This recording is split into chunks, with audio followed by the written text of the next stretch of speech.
morning.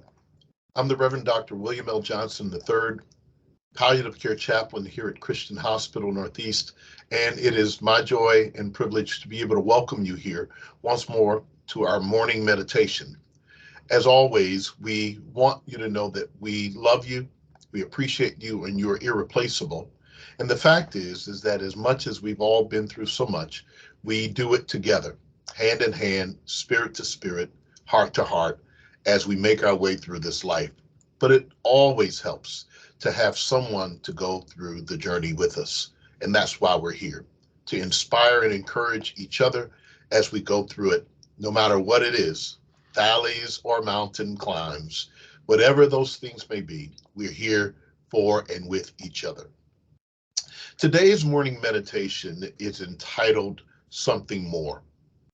I was excited about sharing this message as we are coming through. By the time you receive this message and hear it, we will be the day after Juneteenth.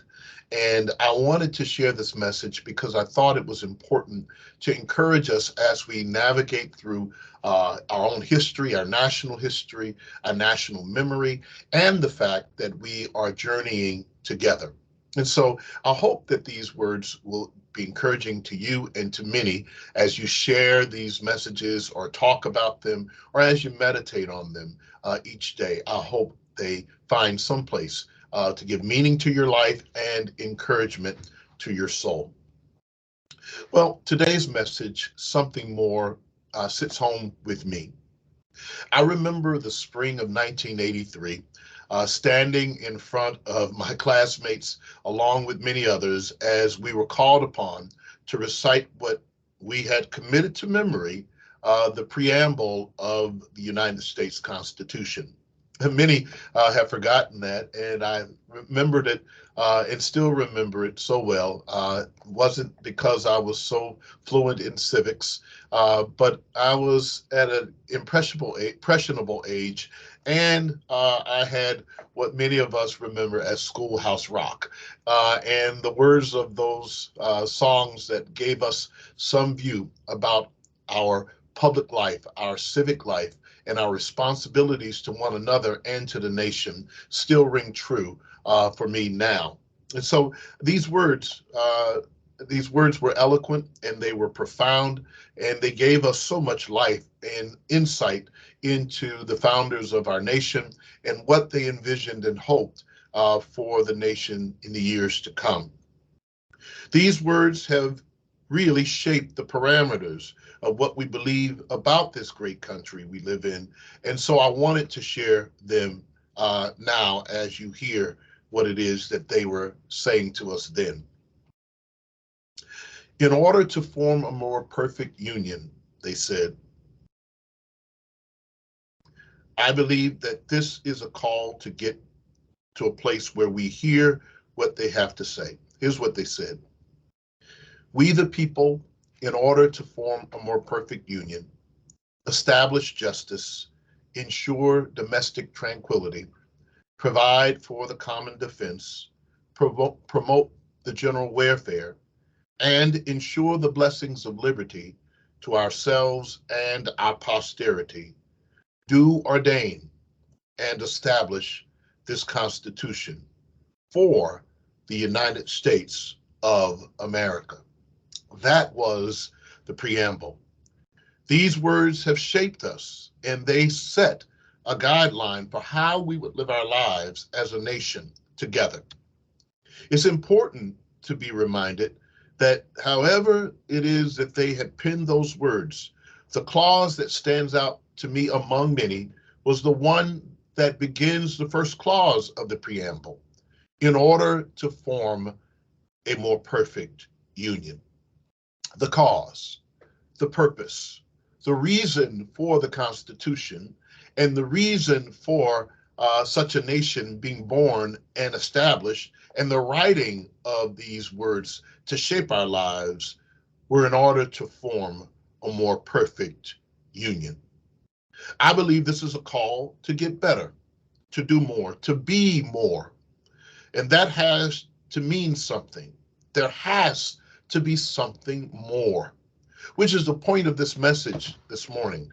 Not a civics class, not a preamble of what is to happen as we move into this Juneteenth season, or as we look ahead to the 4th of July. It is important for us to know that there is a demand, a call upon our lives for something more than possessions and power, something more than the things that we have engaged ourselves in trivial pursuits, something more than houses and homes, something more than social media posts and parties, more than distractions and disagreements.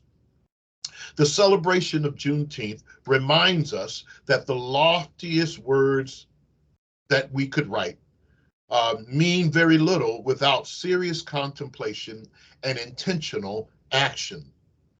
It is a reminder to us that the concepts like freedom and liberty are real, but there must be something more than simply concepts and ideas.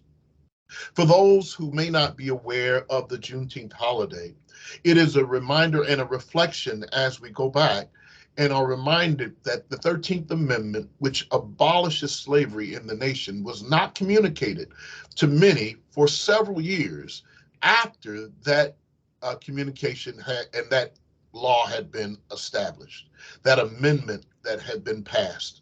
And it was intentional by those who would hold those persons in servitude in this nation to continue to have them living in such plight in order to take advantage of the system of American chattel slavery a little longer. In other words, the words of the founders and the words that preceded did not indicate that there was something more. And I want to share what I think is important, that there is a place for something more.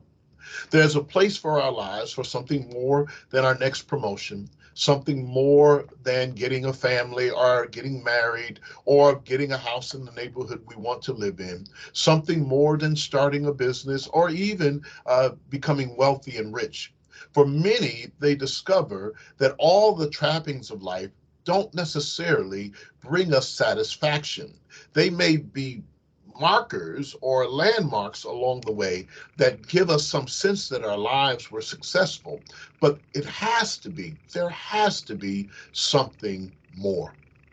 There is a biblical story. I'm a preacher, and so you're likely to get this story from me. There's a biblical story that is somewhere around the 19th chapter of the Gospel of Matthew. And you'll see there around the 16th verse, this discussion or this interjection of a young man that shows up in the presence of Jesus and asks a question. Dear teacher, tell me what it is, what more I need to do in order to live forever, to have everlasting life or to live forever. And Jesus responds to him by saying, well, first of all, you don't have to smooth me up. You don't have to kind of give me these words, oh, good teacher. Nobody's good. So you don't really need to kind of cozy up to me that way. Only one that is good in Jesus's mind was God and God alone. But there he says to him, well, if you insist on what it is that you want and need to be good, it's simple. It's already been told to you. Keep the commandments. Keep these things that God has given direction for you to do. Don't kill people. Don't lie to people. Don't cheat people. Treat your neighbors as you would treat yourself. Be respectful to others. Simple things that we learned when we were in kindergarten. Jesus reminds him that this is what it means to have eternal life and begin that journey on that road. And the young man says, you know what? Well, if that's all it takes, I got that. I've done that. I've been keeping those my whole life. And Jesus' response is, well, okay, wait a minute. If that is what you want, if you really want to be perfect, if you're looking for a more perfect life, a more perfect union for a nation, a more perfect family for those of us who love our families, a more perfect community, a more perfect environment where we work and where we live, then it's going to take something more than crossing off things on your checklist, more than getting a degree or getting a graduate degree, more than being a nurse or a doctor or a clergy person, more than getting those titles that go with that. But if you really want to do that, then you have to forgo everything that makes you you, that you've accomplished, in order to be perfect, to be more. You have to be more than that. And when he says to him, go sell all that you have, everything that has given you power and prestige and has given you advantage and has put you in a place where you can have influence, all of that you no longer can hold on to in order to be perfect. Well, was he saying to go sell it all? Maybe, maybe not. But I think the concept was that whatever it is that you think makes you, you have to be more than that thing. Yeah. So that as we are in a nation that's divided by those who would like to be better than others, or in communities that are struggling over resources and trying to claim them for themselves, God requires of us, we should require of each other something more. Sell all that you have, he says. And the young man says, I cannot divest myself of that. And he walks away, sadly. Well, I have learned that there is this call for our lives for something more in a larger sense, not just for Juneteenth as we reflect on a nation that is really trying to form a more perfect union, but for ourselves personally, for our more perfect life. It's the one life we're given. And what do we do with it? I think there's a call for something more joy, more love, more forgiveness, more caring for those who are sick and struggling, more consideration for those who we have not thought of, more for those who have been on the outside looking in, more for those who have found themselves with a broken heart and with no one to mend them, more friends for those who are friendless, more hope for those who are hopeless, more than what we've been able to offer. Because what I've discovered that it takes more. I may have shared this story with you before, but I'll share it with you again. I remember as a child, around 5 years old, my younger cousin and I were in our home, and we were left there temporarily, not on purpose, not with any intention, but left there watching cartoons, and we were in a fire. Our whole house caught on fire. I was 5, he was 4. And there we would have died if there had not been for a young man whose name I cannot recall. However, he was a special needs gentleman. He had what some people would call mental disabilities.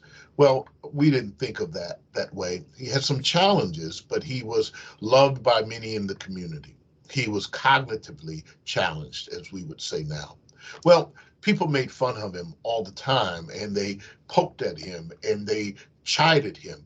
But while we were in that fire, right here, I lived on Chambers Road in North County, and while in that fire, there was no one to save us, a 5-year-old kid and a 4-year-old kid screaming and crying. And here was this young man who was much different than we, Caucasian in what some people would call race, 2 little black boys and one little white male who had cognitive challenges.